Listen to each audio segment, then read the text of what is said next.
Hello, Stanley. It's me, Papa. Gosh, your mother and I miss you, and I hope that wherever you may be, you'll hear this message. Little lamb, lost in the great big world, run away, finding streets so cold. Dude, your dad's a retard.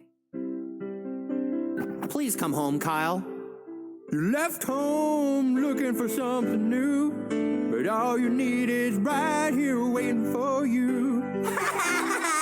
Run away, come home. We love you just as you are. Run away, come home. We're sorry things got this far. Dude, did it ever occur to them to just look for us? Welcome back, one and all, to South Park in the Dark, our little podcast here where Swag and I are going through every single episode of South Park and talking everything we can think about them. So here we go for another episode. Well, another 2 episodes of South Park as we carry on our journey. How you doing tonight, Swag? I'm doing all right, Chase. Kind of worried about you. That was just like an unenthusiastic intro. No, I'm just high. As I was going, I was trying to do something there.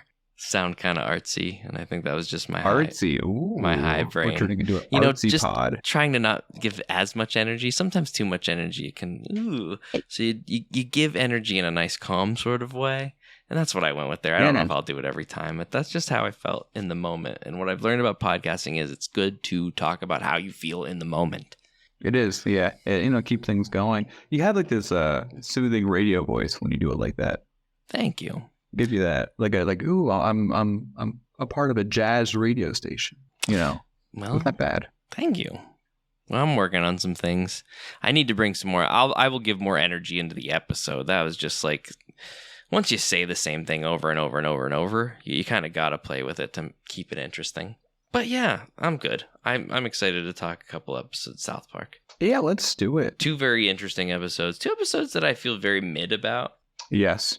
But whatever. We're moving on. There are key things that happened in both episodes that I think are funny enough to talk about. So yeah. So we'll just hop right in. So the first episode we are covering for this podcast is season 2, episode 7, City on the Edge of Forever, also known as Flashbacks. First premiering on June 17th, 1998. Literally a day before my 6th birthday. So that's interesting. I do not think the listeners care, but we should talk about this. So, yeah. We got to talk about how you and Hitler had the same birthday, but I can't mention. What, 6 days before your birthday? A day. It's 1 day before my 6th birthday. Oh, whatever. Go on. So yeah, just a flashback episode where boy. Yeah, go ahead. Sorry. Go on. No, I was gonna say, what did you think of this episode, like overall? It was just it was a very mid episode, but I found it very interesting that they were just doing flashbacks in season 2. Mm-hmm. Like they were doing a flashback episode. Now I think they were being very creative of the flashbacks. Right. Flashbacks. Yeah, and maybe thank goodness. If I read through some of the the trivia shit here, maybe it'll explain a little more of if they were spoofing something. But I found it to be very interesting. I did laugh at parts. I did get. Oh yeah, I took a lot of notes on it. I laughed. I also have a decent amount of notes. I was just jotting pretty much anything, but yeah, I mean, it was fun. It was weird. It was fun. This was one of the first episodes I think I have ever seen of South Park, but it had been a very long time since I'd seen it, and I think I remembered it better. Like, it was still fine, but I think in my head it was one of those episodes that I thought it was crazy better, because it might have been the first episode I ever saw. But, it was still fine. It was still fine. It was still funny. It did its own thing. And I think what it's parodying is just literally shows do flashback episodes, and people typically hate flashback episodes because it's just you get nothing, but they kind of added something to their flashbacks that made it fun or worth watching. When I first started the episode, I forgot how they did this episode when I first started. So when it did the flashback originally, I was like, oh fuck, is this episode a flashback? I literally had the feeling. And then when they changed the ending, I was like, oh, that's right, they fuck with it. And I like that. Mm-hmm. Well, and you probably liked it, or you thought you probably liked it way more. It's like when you first saw this episode, you had no idea what these flashbacks were really referencing. But now that we've been watching the series fully, we're like, oh, kind of a weird point just to kind of bring up. Yeah. So I mean, seeing this for the first time with like no recollection or no understanding. And you got to also remember, I'm like 6 or 7 as well, so like I'm all sorts of confused and just going. Well, and that could be like a very fun episode because you're like, what the fuck is happening? This is just a wild show. Yeah. But I thought, it was just a weird episode. Yeah. So ultimately, it centers around Mrs. Crabtree. Mm-hmm. Yep. The bus driver, and they're driving somewhere. I don't think I ever caught where they're driving. Maybe just home. Maybe just home from a field trip, perhaps. Yeah, because I think it's maybe a field trip. But the road's closed, so she veers off on a detour and ultimately gets the bus stuck on a cliff. And she just eats the fuck out of there after just saying, "Hey, don't leave the bus. A monster will kill you." Yeah. And then she just goes and hitchhikes like through a career. She hitchhikes through another career. Yeah. Basically, leaving the kids behind for days. Yeah, and the kids are just reminiscing through the flashbacks they're having, and that's episode. And that's what I'd call a sticky situation.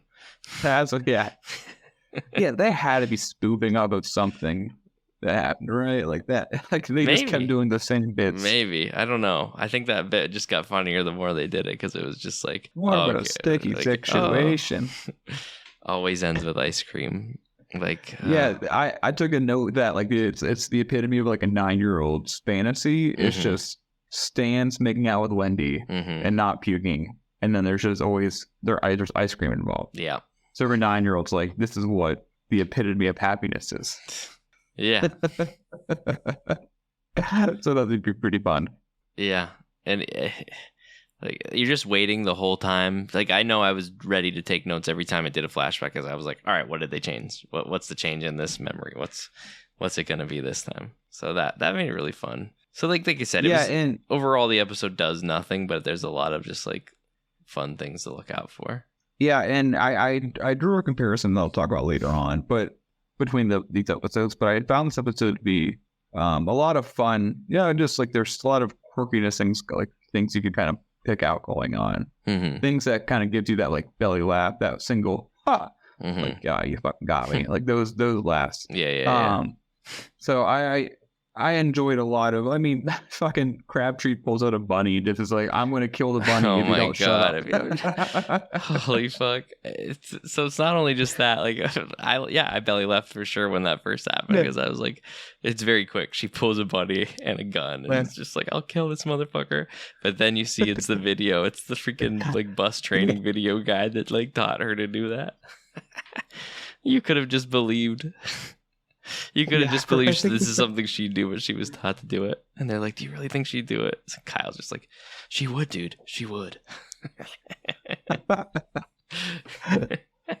So just fucking funny. Fun shit like that. And I mean, then we kind of think about like, we won't get to the ending just yet, but no. Carmen's just eating a cake. He's just eating a chocolate cake to start out. Yeah, and they just will not share. And Stan hates it. And then when the bus is slipping through the air, he doesn't move at all. All the kids are flying, but he is still in his seat. Could be pulling down. I don't think I noticed that. That's funny. That's a fucking good little it's bit. So chaotic. Yeah. Jeez. Oh yeah, they crashed that bus. It just goes flipping and flying, and then stuck on the edge there. And I think like South Park was one of those first things I saw early on with like, because you see that trope in things where like something's stuck on the edge, like a bus, and they got to move the weight to adjust it. I literally think South Park is the first thing I saw that in as a kid, and that's always been with me. So seeing them do that in this episode, just it's so nothing watching it now, but it just like I'm also like, this is how I learned this. Like this is how I learned how this works. You fucking see that scenario at like another show, and you're like, they're copying South Park. So you're like, oh yeah, this must be a thing. Like once you start seeing it everywhere, you're like, oh, there's some truth, there's some fact to like that, and it all stems from me learning about it in South Park, which ultimately isn't really I think I remembered it as being more like a prominent thing that they had to make sure the weight of the bus was okay. But like, it's not really a big deal most of the time. The bus is stuck. Right. They survive. Yeah, they're mostly focusing on like, oh yeah, remember when this happened? I did like when the fucking kid went outside, the random kid, and the monster Star Trek kid. The monster, yeah, the kid with the red Star Trek shirt, and the monster just fucking mutilates him, just tears him apart, throws his corpse at the bus. Just literally eats him and then throws it back at the bus. So that was fun. I mean, the monster's real, right? Yeah. But let's talk a little bit about the adventure Crabtree goes on. Sure, she gets picked up by a trucker, and which he says when he first sees her, he goes, "Supper time, come to Papa." He's into her from the very start. It's not gonna be your new line. You're just gonna drop. I'm gonna tell it to Pete, so he uses it. Yeah, so it gets picked up by a trucker who does that line. That line really got me good. Yeah. And it's Crabtree just yells at him, and he's just kind of getting wooed. He's so into her. He's like looking at her legs. Yeah. He's getting seduced by this Crabtree. Oh my god! And she's just yelling at him, "Shut up!" Just screaming. That's her whole thing, and it never changes. There's points where she kind of calms down. She takes the roofies, and I don't know. I thought they were gonna do more with the roofies. They didn't like affect her at all. Yeah, I wonder if there's more to that, because nothing happened. But and he was driving a truck with the company Red's Roofies. They're a knockout. Yeah. Not to her. They're a knockout. Like, she didn't even calm down. Like, I thought like the bit was gonna be she'd get like kind of calm, but then it was nope. She's just screaming at people. She fucking yells at that comedian who pisses his pants, and he may or may not be Carrot Top. Yeah, no, I think he's Carrot Top. Yeah, I think that's. Yeah, they never flat out say it, but I mean, it's pretty obvious. So that was funny. I liked seeing him piss his pants. I didn't realize Carrot Top was getting shit on back in like '98. Yeah, I think as long as you didn't think that guy was funny, you were willing to shit on him. But man, I thought he was like had a big thing there in the early 2000s. To see him getting shit on back in the late 90s, I was like, man, dude, people have hated your comedy for a while, but you're still successful. That's the dream. Yeah. But so the truck driver drives her to the comedy guy, right? No, they go to the comedy show. That's right. And then she heckles him, and then gets picked up by the. Sit down and shut up. Yeah. Yeah. And then from there, she gets on Jay Leno, and she's just yelling at the audience. Jay Leno, his fucking face. Just the chin, just like a big ass chin. Like, they did not hold back on that at all. Fun fact: I share my birthday with Jay Leno. Do you really? Yeah. You, Jared Leto, Jay Leno, and Hitler, same birthday. Saddam Hussein. That's right, Saddam Hussein. Yeah, not Hitler. Not Hitler. Hitler's is April 20th. Right. So close. Yeah. Almost. Go.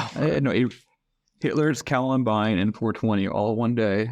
Wow. Yeah, right. The more you know. What are you gonna do? Yeah. So yeah, she goes on Jay Leno. She yells at everybody. They all laugh. Nobody takes her seriously. She still wants the roofies. She leaves and she's like, "Can I get some more of them roofies?" It doesn't do anything for her, but she takes them. And then it kind of starts to stem off from there to another side plot. It's just like the ending side plot of like the parents looking for their kids that have gone missing. And that provided some fun little comedy. But they get in touch with Mr. Mackey, and he says 99% of the time when a child goes missing, it's because they ran away. Yeah. Then they see him on the news, and the kids are just like, "Fuck, dude! Did nobody think to just look for us?" Yeah, when the parents are looking for them, did you see Miss Cartman's in a bikini? Yes, I did. I wrote that down. I was like, of course, that's how she's handing out her flyers, which it's getting eyes. It's getting people to look. So, right. I mean, I'm sure it's working. Yes. That song they fucking sing on the radio is so funny. Because at first I just wrote down, like, it seemed like we were seeing like signs of who Randy becomes. You're like, oh, it's Randy. He's singing this. And then everybody just sings it, so it take away a little from that. Because he's very straight guy for a long time before he becomes Goofy Randy. But you saw a sign of it when he started singing that song. Yeah, Randy's not even a main character. No. and it just grows into the show. Mm-hmm. Well, yeah, and I was trying to think, like, all those all the celebrities come together and do a song like "We Are the World" or whatever. Mm-hmm. I wasn't sure if that's what they're spoofing, or they're spoofing something else that's like very specific to lost children. Yeah, I don't know. You might have hit a nail on the head there, though. It is very much like that, where they all come together. No, it is "We Are the World." Okay, yeah, I figured that sounded. Yeah. I gotta hear that song, and I love that they ended the ending credits played that song again. I was like, this is actually, it's pretty good. It's pretty funny. I was a big fan. Oh man! And then ultimately, what happens at the end? A lot of shit happens at the end. I mean, do we talk about the end, or do we talk about all the flashbacks first? We can talk about the flashbacks. Yeah, I still got some notes in the flashbacks. Let's get a little more detail on the flashbacks before we talk about how the episode finally comes to an end. But we talked about the first episode flashback, but then the next episode that gets a flashback is, I think, when so Scuzzlebutt shows up, because they question like, oh, what can the monster be? It could be Scuzzlebutt, because that's where it's all stemming from. They're trying to figure out what the monster is. And they have the flashback, and it plays out basically the same. But at the end, Brett Musburger is on the leg of Scuzzlebutt instead of, I can't remember who it was that was on him before. And Patrick Duffy. Patrick Duffy, that's right. And he gives them ice cream, and they don't kill him. And they don't even talk about how they killed him, because they're just like, it can't be Scuzzlebutt because, he's nice. Instead of, it can't be Scuzzlebutt because Stan shot him and killed him. So they warp that memory. Yeah, so the first one, when Cartman's getting the alien probe out of his ads, he shits an ice cream truck with the aliens getting ice cream then, yeah. And then it turns into Scuzzlebutt giving them ice cream. And then where we go next? Then we go to the Kathy Lee Gifford thing. Yeah. And it plays out basically the same, but Mr. Gerson shoots Kathy Lee Gifford, and she was actually some sort of alien monster inside of her, and he saved the day, and everybody was excited about it. Stan kisses Wendy. He like pulls her down and kisses her. They get ice cream, and Cartman does the beefcake, but he's actually jacked real quick. Beefcake. Beefcake. And I'm almost certain. Oh wait, no, I don't think it is. Never mind. I was gonna say I think that is Cartman's flashback, but I don't think it is, because then after that they go to the death thing. Kenny's flashback. Yeah, So that last one I think is Cartman's flashback then, because he says that's what I call a sticky situation. Yeah, and the reason something happens in it that has Kenny die, and they're like, Kenny can't be dead then, because it's after Kenny dies. Never mind, I do have that wrong. Scrap that. So then it goes to the Kenny killing Death, like we were saying, and. Yeah, they just changed the end of that episode where instead of Death getting Kenny just fucking kicks the shit out of Death. And that's fun. I like it. Has some ice cream, so that's good. He gets to live, so that means he's alive to be here on the bus today. Which they never really flat out showed Kenny die in this episode, I thought was interesting. Like, the monster takes him, but you don't see it. Like, it doesn't throw his corpse back at him. It doesn't. I mean, I guess you see him die in the flashbacks, but he doesn't actually die. Yeah, I kind of thought it'd be interesting. I was... for sure, like, he thought we were going to see him again. Yeah. But he just vanishes. I mean, Craig dies, of all people. Craig dies, so Craig flies out the back of the bus, but then as the bus is falling in its final fall into the ice cream, Craig is on, like, with all the kids smashed up against the window. Oh, really? Yeah, because, like, I had to rewind that part to see. I was like, wait, who flew out the window? And I went back, and I was like, oh, it was Craig. And then as soon as it cut to the next scene, Craig was, like, as I was typing the note, he was up at the front of the bus again, and I was like, oh, so he's not dead. And then, it just ends so crazy. Plot hole. Yeah. Oh, I just remembered the flashback. They do the flashback of seeing Fonzie jump the buses from Happy Days as if they were there, and Kenny dies. He gets hit by Fonzie. Right. That's when Kenny dies. Right. And then they're like, Kenny couldn't have died then because Kenny just died when the monster took him. Carmen's just like, oh, yeah, that's right. And then they changed the memory of the kid that died. Remember when the kid that ran out and got killed just earlier in the episode? And they just warped that memory where the kid, gets Yeah, eaten, yeah. but then the monster gives them ice cream.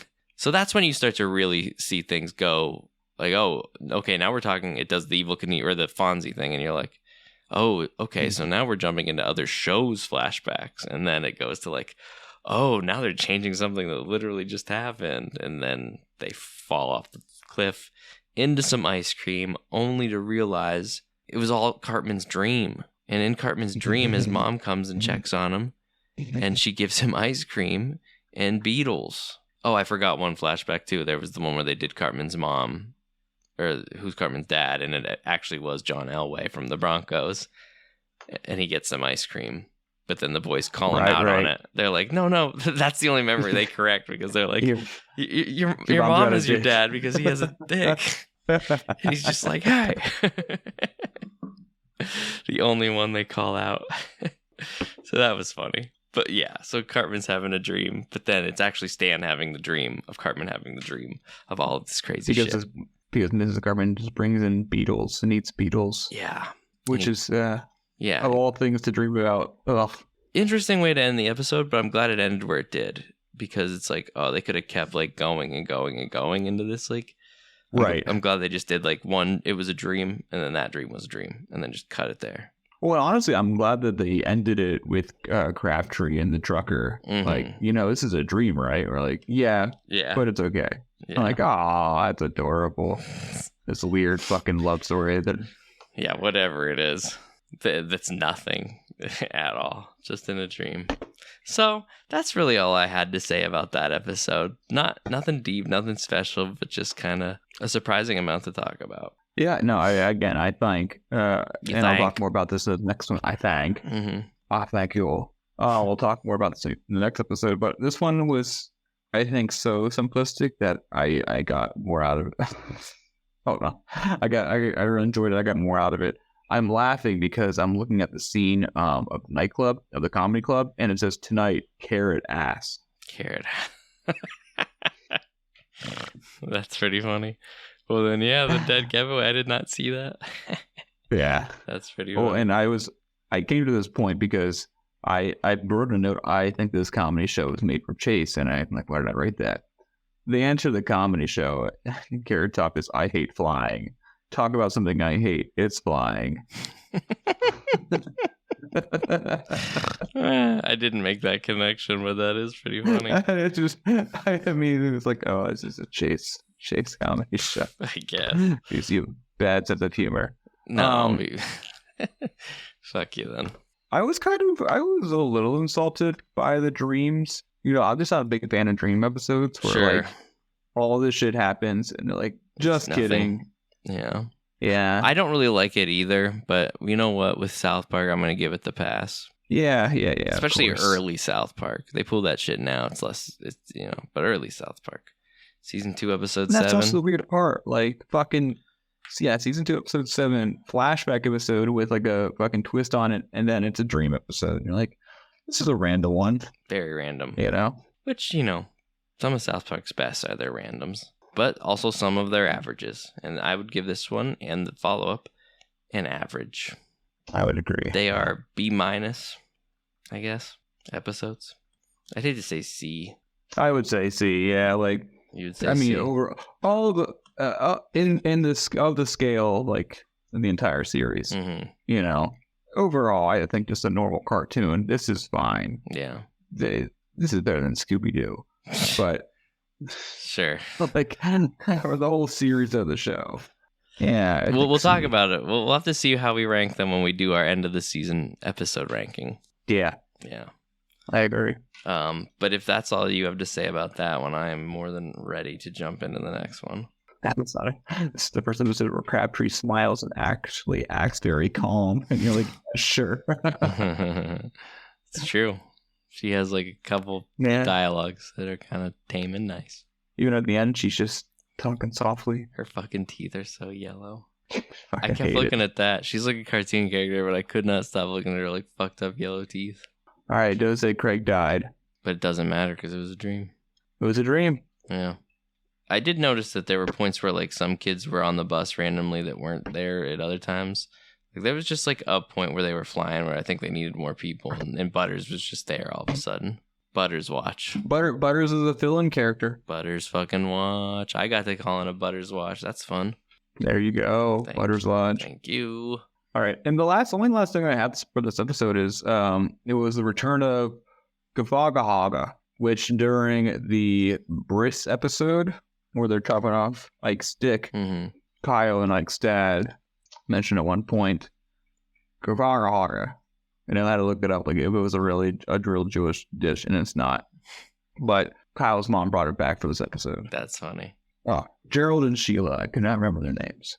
Yeah. But yeah, that's I think I personally like this episode more than the next one. Fair enough. I think I probably did as well. Hello? What? Oh, hello, children. It's a what? A giant snake? Killing everybody? Growing bigger? Children, you know I rarely say this, but, well, fudge you. What'd he say? Dude, I think he told us to go f*** ourselves. Wow. How's that gonna help? Here we go. Now we're up to Season 2, Episode 8, Summer Sucks. First airing June 24th, 1998. Which is funny that it's actually 6 days after my 6th birthday. That's awesome. Isn't it, I'm happy for you. Thank you. Yeah, so happy for you. 2 episodes around my 6th birthday. What are the odds? What? Within 1 week of each other? No way. Crazy. I'll just keep this up with every episode. I'm just gonna be like, can you believe it? It's been 13 days after my birthday. Fucking hilarious. So this episode, it turns out Mr. Garrison's gay, but I think we knew that. Another, yeah, he still doesn't, but another poke at the bear. I thought that the one thing I did like about the episode was like Mr. Garrison was one of the first things that got us talking about even doing this podcast was the evolution of his character, and we are seeing it already early on, and I just thought that was fun.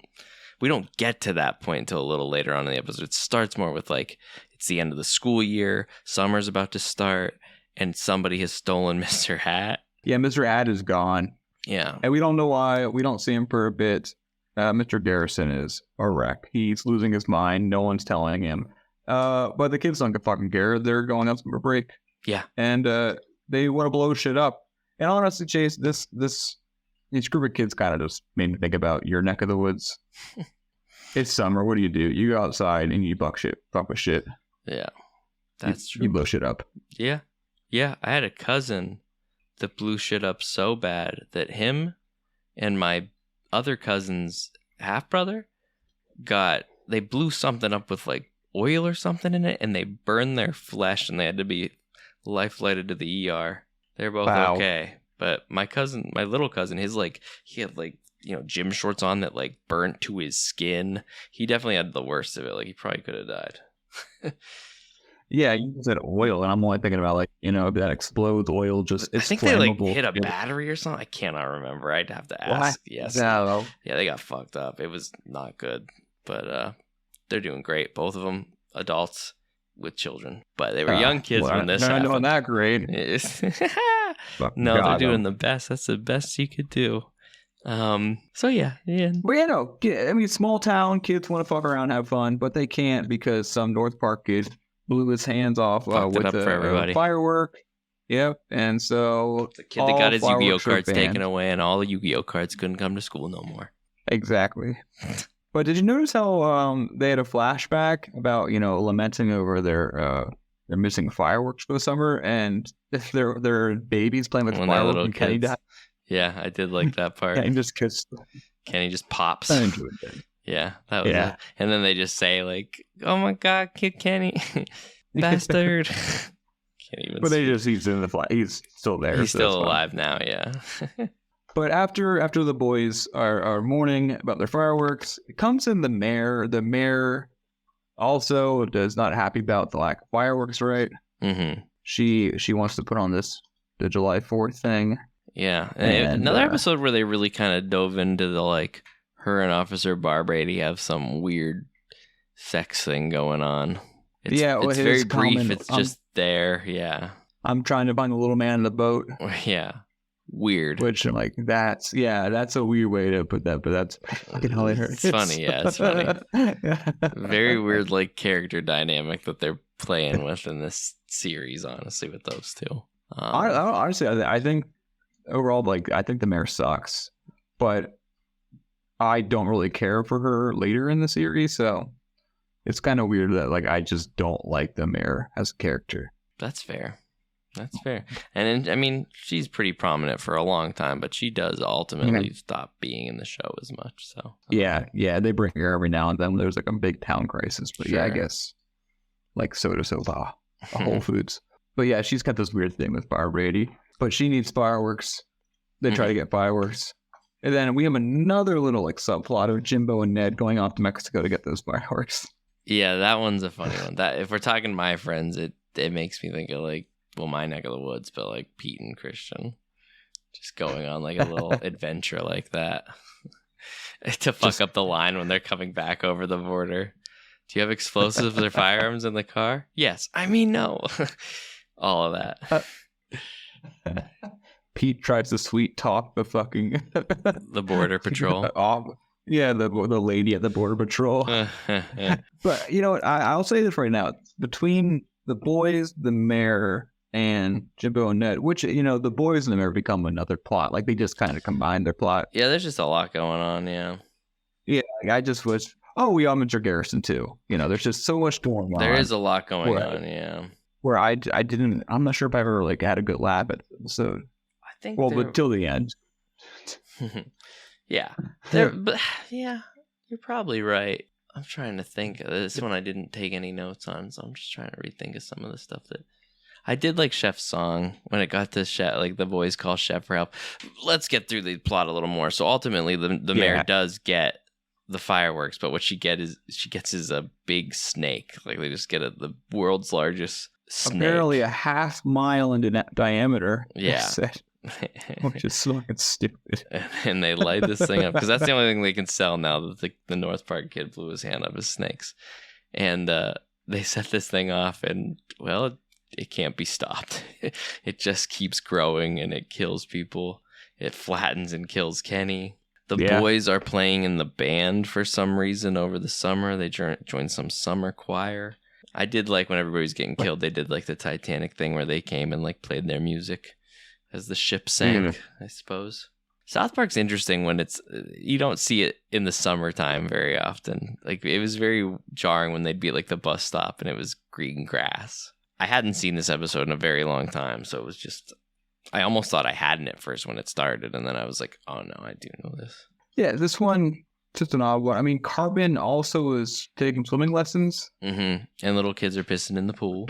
Yeah, it's like the boys are trying to like be in the band for the 4th of July thing, but Carbon's not there. So Carbon does another little weird subplot, but ultimately does come in for the ceremony. Yeah, yes, he is. But then, the kids are pissing in the pool. They're all trying to do snow time stuff in the summer. They're trying to sled. They're trying to build a snowman out of mud. What's he say? It looks like a pile of dirt with a carrot sticking out of it or something. And they're like, how's it look? That's what I mean. Yeah, there's a lot of things happening. There's not a lot to say about any of it. Other than the Garrison stuff. I really like the Garrison stuff. I really like he's looking for Mr. Hat. He can't find him. He's disheveled. Mr. Mackey, Frank calls him. And he can't identify who he is. Whoever this is, he'll never be able to. Still can't figure it out. Does the Mackey laugh. So like all that was pretty good. And then it cuts to him at therapy, where I just didn't understand why the therapist was animated the way he was. I wasn't sure if they were trying to make it something. Did you find that weird? The way he was just constantly moving? No, so I either recall that, like they do address that at some point in the series, or they're spoofing something else. So that is nothing That is something. You know, Okay. I will find that. Cool. Yeah, because I Somehow. kept like looking at him and I was like, what are they doing here? And then ultimately he just gets fucking murdered by the big snake. So nothing really came about it. But what the therapist does do is put some character development into our boy Garrison. Because as Garrison's talking about Mr. Hat and saying that Mr. Hat has gay feelings and Mr. Hat fantasizes, and he's just like, well, I think that you are just putting your gay self into this puppet. And he's just pissed off at him. And then when he dies, he's just like, serves you right, you homophobic something, he calls him. But like, we're all figuring it out. Like, we all just figured out for sure Mr. Garrison's gay. And he's still just like, no, I'm not. Yeah, he's having a rough time with this. Yeah. And then ultimately, Mr. Hat is just sentient and he is gay. So interesting. And I forgot that this is where we get introduced to Mr. Twig so early on. I was wondering when that was going to happen. I thought that was much later in the show. Because Mr. Twig, I mean, he's not around for a long, long time, but he is around for like probably a season or so before Mr. Hat comes back. And then we just keep going from there. All right, so the therapist is a reference to Dr. Katz, professional therapist. I don't know who the fuck that is. It was another series on Comedy Central from 95 to 02. So they were directly referencing another show on the same network. Fun. It's also adult animated series. So if it's a fucking therapist like that, I think I would actually enjoy that. I would like to at least see what it looks like to get what they were. Okay, not what I expected, but hey, it's good to have an answer. I knew it was something because I've seen that animated stuff before. But yeah, Garrison's losing his mind. Jim and Ned come back. After that, they get out of they cross the border finally. Mm-hmm. They practice and Ned has to practice with them. And then they bring the fireworks to ultimately save the day because they just blow up the snake. Or have the boys blow up the snake. Yeah. On accident. And that works. And like I said before we dove into it, they call Chef at one point for help. And Chef sings, for the first time in a few episodes, like another great song. It's just a song about having a three-way. But fantastic. Oh, yeah. Fantastic. So many bitches. They call him and he's just like, fudge you. You know what? That's where I laughed out loud. He says, yeah, I think he just says fudge you or something like that. And it goes back to Stan and he's just like, I think he just told us to go fuck ourselves. How will that help? You know.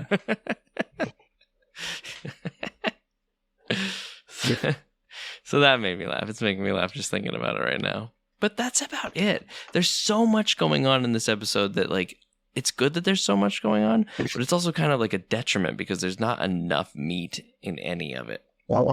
It's just all sporadically there. Yeah, and looking at the fandom Wikipedia page, whatever they have for South Park, there is not a lot of trivia, but there's so many references. There's so many points about just making references to different things. Mm-hmm. Like Mr. Twig's outfit is, it has the pink triangle, which really represented homosexuality. Oh, wow. And concentration camps. Huh. The more you know. Right.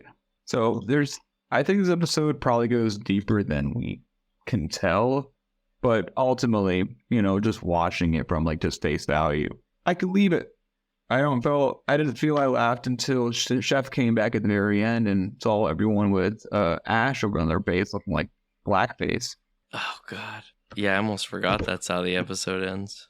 See, that part, I just laughed. He says, like, all right, y'all need to line up so I can all beat your asses or whatever. Yeah.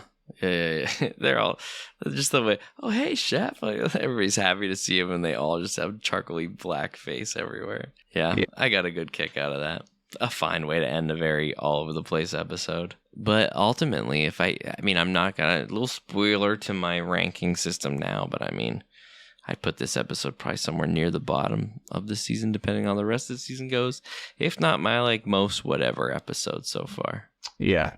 Like, even, like, the Terrence and Phillip one is a filler, but, like, I don't know. I think it still was enjoyable.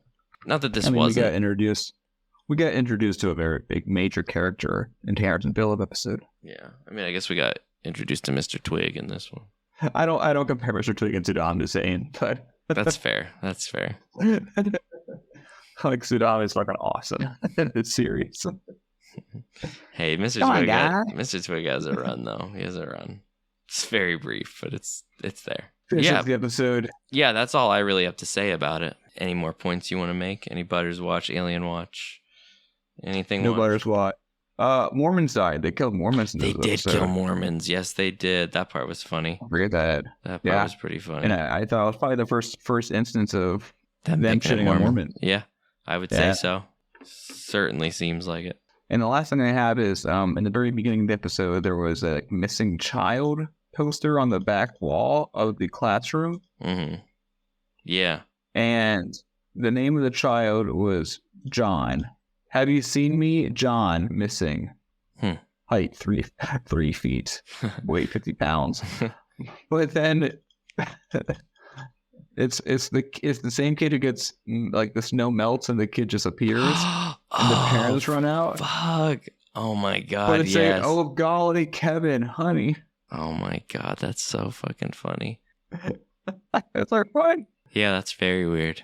Good catch, man. Good catch. Yeah, I just was like, okay. And then the next thing is like the neighbor cutting down the tree because he's like, oh, winter's coming. And it's just the start of summer. Yeah. Gotta go cut down some wood. So I think there's just more unique little fun things in this. Yeah. Need a jeweler's eye to catch it all. Yeah. But again, face value, whatever. Yeah. Well, that's all I got. Nice. Well, that is the show then for this one. And I was going to say it up top. I didn't say it. I figured I should just say it so, like, on the show so people that do listen know. We are switching to an every other week kind of format. So now the channel will have a single new podcast every week. One week you get Nurture in the Dark. The next week you get South Park in the Dark. Schedule got a little tight. So expect to see us every other Wednesday. And that's all I got to say on this one. Swag, any parting words? You know what? I guess I'll talk to you in 2 weeks. Either too busy to hang out. Oh, fuck off. We will talk before then, but we will podcast by then. No worries. All right. On that note, everyone, good night. Well, screw you guys. I'm going home.